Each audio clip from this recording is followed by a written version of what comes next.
नमस्कार दोस्तों, कैसे हैं आप लोग। दोस्तों, अगर चैनल को सब्सक्राइब नहीं किया तो प्लीज़ सब्सक्राइब कर लीजिए, जिससे मेरी आने वाली जितनी भी वीडियोस हैं उसकी नोटिफिकेशन आपको मिलती रहे। तो शुरू करते हैं आज की कहानी।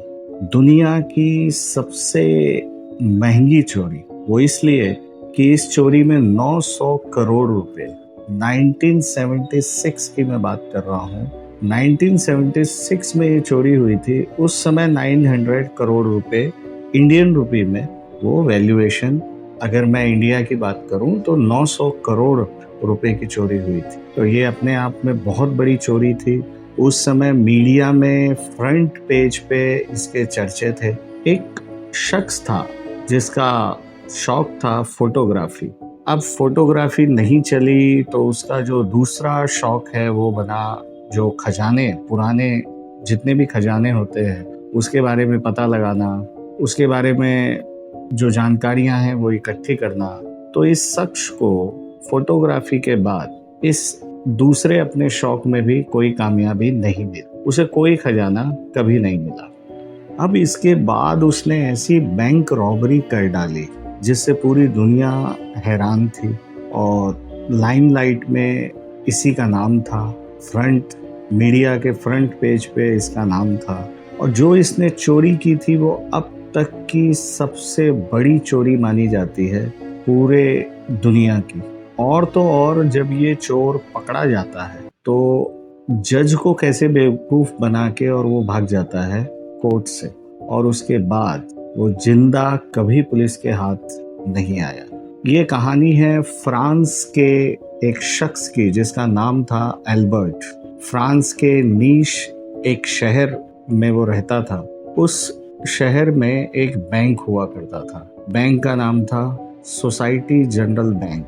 दुनिया का उस समय का सबसे मजबूत बैंक माना जाता था ये, सबसे सेफेस्ट बैंक माना जाता था ये।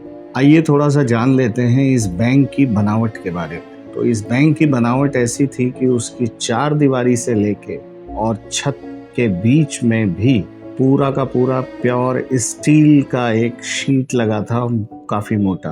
तो आप खुद ही सोच सकते हैं कि उस दीवार को भेदना किसी भी तरीके से नामुमकिन था, क्योंकि छत, चारों बगल में दीवारें और जमीन में भी वो शीट्स लगी हुई थी। दूसरा, जो उसका जो मेन लॉकर का गेट था वो 20 टन का था और वो इतना मजबूत था कि अगर कभी उसमें प्रॉब्लम आ जाती तो जिस कंपनी ने उस गेट को बनाया था वही आके उसको खोल सकते थे। दुनिया का कोई भी इंसान उसे खोल नहीं सकता था। और जो उस बैंक का मेन दरवाजा था, मतलब ये तो मैंने लॉकर की बात की, उस बैंक के जो मेन दरवाजा था उसमें भी वैसा ही 20 टन का एक दरवाजा लगा था। तो चोर को चोरी करने के लिए पहले उस 20 टन के दरवाजे को, जो मेन डोर है, उसको खोलना पड़ेगा। बैंक के अंदर दाखिल होगा, फिर वो लॉकर में जाने के लिए उस मेन दरवाजे को, जो लॉकर का मेन दरवाजा है वो भी 20 टन का है, उसे तोड़ना पड़ेगा, तब जाके वो लॉकर में घुस सकता है। तो आप अंदाजा लगा सकते हैं कि कितना मजबूत बैंक रहा होगा। और इस बैंक की एक और खास बात थी कि जो गार्ड थे वो इक्का दुक्का ही थे। गार्ड और इंसानों पे इस बैंक को भरोसा नहीं था। उन्हें पूरा भरोसा था कि कोई कितनी भी कोशिश कर ले इस बैंक के अंदर घुस नहीं सकता हमारी इजाजत के बिना। उस बैंक की एक और खास बात थी कि उस बैंक में कोई खिड़की नहीं थी, कोई रोशनदान नहीं था, जिससे कि कोई भी संभावना हो कि कोई भी कहीं से भी घुस सकता है। और सुबह जब भी उस बैंक को खोला जाता था तो 10 से 15 मिनट लगते थे उस मेन दरवाजे को खोलने के लिए। तो कई जो कर्मचारी थे वो उस दरवाजे को खोलते थे और चूंकि उस बैंक का टाइम 9 बजे का था तो 9 बजे से 15-20 मिनट पहले से वो खोलना चालू करते थे। 9 बजे ठीक खोल देते थे और फिर जितने भी लोग थे फिर वो अपना जो भी उन्हें काम होता था बैंक में वो करते थे। इसमें एक घटना मैं बताना चाहूँगा कि एक दो बार ऐसा हो चुका था कि जो मेन डोर है वो फंस गया था। तो जिस कंपनी ने उस मेन डोर को बनाया था उनको बुलाया गया था और उन्होंने फिर 15-20 मिनट में वो डोर खोल दिया था। तो ऐसा 2-3 बार हो चुका था कि वो मेन डोर जो है फंसने की वजह से खुल नहीं पाया हो। लेकिन 19 जुलाई 1976 की ये घटना है।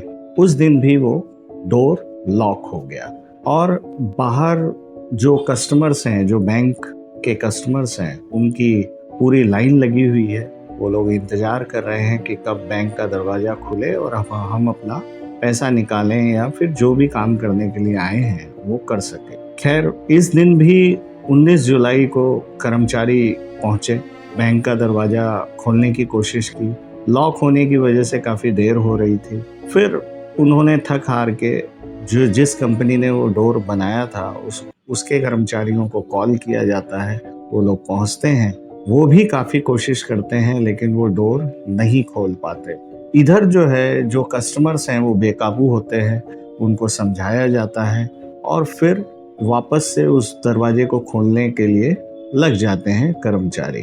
अब 3 घंटे बीत जाते हैं लेकिन वो दरवाजा खुलता नहीं है। अब ये तय होता है, जिन्होंने डोर बनाया था, कि ये तय होता है कि हमें देखने के लिए कि ये लॉक कहाँ फंसा हुआ है, हमें एक छेद करने की ज़रूरत पड़ेगी। अब चूंकि मैंने पहले ही बताया था कि दीवार के बीच में पूरी स्टील की मोटी प्लेट्स लगी हुई है, तो फिर वेल्डिंग मशीन मंगाई गई और कटर मंगाए गए। तो उसको एक छोटा सा होल किया गया दीवार में, ये देखने के लिए। होल इतना छोटा था कि सिर्फ उसमें ये दिखाई दे कि जो लॉक है वो एक्चुअल में फंसा कहाँ पे। तो छोटा सा होल किया जाता है और होल करने के बाद उसमें से झांक के देखा जाता है तो अंदर लॉक पूरा वेल्डिंग करके पूरा लॉक किया हुआ है। मतलब किसी ने उस पे जो लॉक है अंदर से उसको वेल्ड करके पूरा चोक किया हुआ है। तो अब ये बिल्कुल चौंक जाते हैं कि ये कैसे हो सकता है। एक बात मैं और बताना चाहूँगा कि उस समय एटीएम और ऑनलाइन जैसी सर्विसेज नहीं थी, इसीलिए अगर जिसको पैसे निकालने होते थे या फिर कोई और बैंकिंग से रिलेटेड काम होता था तो कस्टमर्स को ही बैंक जाना होता था। और चूंकि उस समय कुछ ऐसा अलार्म सिस्टम या एसएमएस सिस्टम ये भी नहीं था, सिर्फ बैंक को अपनी सिक्योरिटी पे भरोसा था, कि मजबूती पे भरोसा था कि ये इतना मजबूत है कि कोई चोर घुस नहीं सकता। लेकिन जब झांकने के बाद देखा गया तो सभी चकित रह गए कि ये कैसे मुमकिन है। तो फिर फैसला किया गया कि एक इतना बड़ा होल किया जाए जिससे एक आदमी उसके अंदर घुस सके और वो देख सके कि एक्चुअल में हुआ क्या है। तो उस दीवार में एक बहुत बड़ा होल किया जाता है, उसमें एक कर्मचारी घुसता है। करीब 4 घंटे लगे उसको होल को करने में दीवार में। तो आप खुद सोच सकते हैं कि कोई चोरी कैसे कर सकता है। तो जब एक कर्मचारी अंदर घुसता है तो उसकी चीखें निकल जाती है। चीखें इसलिए कि सारा सामान वहां पे बिखरा हुआ था, लॉकर सारे टूटे हुए थे। अब धीरे धीरे कुछ लोग और घुसते हैं उसमें, देखते हैं कि काफी सारा खाना भी बिखरा हुआ है, कुछ खाया हुआ था, कुछ छोड़ा हुआ था, कुछ फेंका हुआ था। तो इधर उधर बहुत सारे सामान बिखरे हुए हैं। तो ये इतना समझ में आ जाता है कि ये रॉबरी का केस है, कुछ गलत हुआ है। तुरंत पुलिस को कॉल किया जाता है, पुलिस की एक टीम वहां तुरंत पहुंचती है। पहुंचने के बाद जब मुआयना किया जाता है तो एक बहुत बड़ा गड्ढा बीचों बीच, जो लॉकर था उस कमरे के बीचों बीच एक बहुत बड़ा गड्ढा था। अब उस गड्ढे में जब उतारा गया 2-3 पुलिस वालों को तो 27 ऑक्सीजन के सिलेंडर थे, जो कि कटर मशीन जो होती है या वेल्डिंग मशीन जो होती है उसमें जो ऑक्सीजन यूज होता है उसको काटने के लिए, वो सारी चीजें वहां पे बरामद हुई। 27 ऑक्सीजन के सिलेंडर बरामद हुए। तो पहली दृष्टि में ये देखने से पता लग गया था कि एक बहुत बड़ी रॉबरी हुई है। जब पुलिस वाले अंदर घुसे और सुरंग का पता लगाया गया कि ये कहाँ तक इसका जो छोर है वो है, तो पता लगा कि वो एक सीवर की जो मोटी लाइन होती है जो कि पूरे शहर का जो सीवर लाइन होता है, जहाँ से सभी का कचरा उसके अंदर से जाता है, उसका टी पॉइंट बना के उसका रास्ता लेके और फिर वो सुरंग खोदी गई थी। अब जब वैल्यूएशन लगाई गई कि कितनी चोरी हुई है, तो पता लगा कि पूरे 900 करोड़ रुपए की चोरी हो चुकी। 900 करोड़ रुपए मैं इसलिए बता रहा हूँ कि इंडिया, आप एक अंदाजा लगा सकें कि 1976 में 900 करोड़ रुपए की वैल्यू क्या थी। अब चोरी की खबर पूरी दुनिया में फ्रंट पेज पे थी, फ्रंट मीडिया के न्यूज़पेपर्स में फ्रंट पेज पे ये खबर छपी। एक ऐसा लॉकर जो अपनी मजबूती के लिए फेमस था, आज इस रॉबरी के लिए जाना जा रहा था। अब पुलिस जांच में लग गई। अब 3 महीने बीत गए, लेकिन किसी को कोई सुराग नहीं मिला। अपने मुखबिरों को लगाया पुलिस ने, लेकिन कोई सुराग कहीं से भी नहीं मिला। लेकिन अचानक एक दिन, ठीक 3 महीने और 15 दिन के बाद, एक लड़की पुलिस स्टेशन में आती है और वो बताती है कि मैं जानती हूँ कि ये रॉबरी किसने की है। पुलिस वालों को क्या चाहिए था, उन्होंने फिर उससे पूछताछ करनी चालू की। तो उसने बताया कि मेरा एक बॉयफ्रेंड है। तो बातों बातों में उसने मुझे ये बताया कि ये जो चोरी हुई है, ये जो रॉबरी हुई है, मेरे को पैसा वहीं से आ रहा है। और जो एकदम से वो अमीर हो गया, एकदम से उसके पास इतने पैसे आ गए, तो यही चोरी की वजह से आए हैं। उसने अपनी गर्लफ्रेंड को सच्चाई बता दी थी और उसकी गर्लफ्रेंड ने आके पुलिस में सच्चाई बता दी। अब पुलिस जो है उसकी निशानदेही पे उसको गिरफ्तार करती है। पूछताछ में आगे पता लगता है और भी कई साथियों के, सभी उसके साथियों को पकड़ा जाता है। लेकिन पुलिस को एक चीज खटक रही थी कि ये जितने भी चोर पकड़े गए थे, जो कि 7 चोर पकड़े गए थे, ये सभी बहुत छोटे मोटे क्राइम में अंदर पहले जा चुके थे। इतनी बड़ी चोरी के बारे में तो सोच भी नहीं सकते ये लोग। तो कोई ना कोई मास्टर माइंड इनके पीछे जरूर है। पुलिस ने अपनी और भी पूछताछ कड़ाई से की तो पता चला कि एक मास्टर माइंड है इनका, जो अभी तक पकड़ा नहीं गया है। अब उसकी जब तलाश चालू होती है, जब इनकी निशानदेही पे और खंगाला जाता है, तो जो इनका मास्टर माइंड है वो पकड़ में आता है। नाम था एल्बर्ट, फ्रांस का रहने वाला। यही शख्स जिसने अपने 2 शौक पीछे छोड़ के ये वाला चोरी का शौक अपनाया और पकड़ा गया। अब पकड़े जाने के बाद उसको कोर्ट में पेश किया गया। जज साहब सामने थे।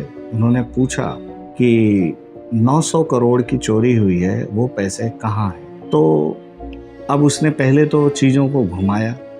उसने एक कागज़ मांगा कि मुझे एक कागज़ दीजिए तो मैं उसमें लिख के दे देता हूँ कि कहाँ कहाँ पैसे हैं। अब कागज़ आते ही उसने कागज़ पे कुछ कोड वर्ड्स लिखे। उसने कि ये जो कोड वर्ड्स हैं, इसी में ही सारे पैसे हैं, लेकिन मैं सबके सामने ये कोड वर्ड्स खोल नहीं सकता। मैं सिर्फ जज साहब को ये सारी चीज़ें बताऊंगा। जज साहब मान जाते हैं, उसको अपने चैम्बर में बुलाते हैं। चैम्बर जो है वो 1st फ्लोर पे था। तो चैम्बर में बुलाते हैं और जब पूछताछ होती है तो उस समय भी वो बातों को घुमा रहा था और घुमाते घुमाते जज साहब किसी और चीज़ में लग गए। जज साहब का उसने ध्यान भटका के और वहाँ एक खिड़की खुली थी, वहाँ से कूद गया, नीचे गया। एक मोटरसाइकिल थी, मोटरसाइकिल उसने स्टार्ट की और वहाँ से भाग जाता है। अब पुलिस उसके पीछे, लेकिन वो हाथ नहीं आता। कई सालों तक पुलिस उसका पता नहीं लगा पाई। ना ही 900 करोड़ रुपए मिले, जो छोटे चोर थे उनके पास जो पैसे मिले वो सब बरामद हो गए। लेकिन अगर मोटा मोटी कहें तो 900 करोड़ करीब नहीं बरामद हो। एल्बर्ट जो है वो भाग चुका था। इस कहानी का ट्विस्ट तब आता है कि कुछ सालों के बाद 1989 में, मतलब 1976 की ये घटना थी, 1989 में जो एल्बर्ट की माँ है वो पुलिस स्टेशन जाती है और बताती है कि मेरे बेटे की लाश को किसी ने मेरे दरवाजे पे फेंका और वहां से भाग गया। अब वो शख्स कौन था, क्या था, लेकिन पुलिस को उस एल्बर्ट की लाश मिल गई थी। लेकिन आज तक ये पता नहीं लगा कि एल्बर्ट को मारने वाला कौन था, वो शख्स कौन था जिसने एल्बर्ट की लाश को उसके घर के आगे फेंक दी थी। तो आज भी ये रहस्य है। लेकिन एल्बर्ट जो कोर्ट से भागा, जिंदा कभी पुलिस के हाथ नहीं आया। तो ये थी कहानी 900 करोड़ रुपए की। तो दोस्तों, आशा करता हूँ कहानी अच्छी लगी होगी। अगर चैनल को सब्सक्राइब नहीं किया तो प्लीज़ सब्सक्राइब कर लीजिए। मेरी आने वाली वीडियोस की नोटिफिकेशन आपको मिलती रहे। मिलते हैं एक नई कहानी के साथ। तब तक अपना ध्यान रखिए। नमस्कार।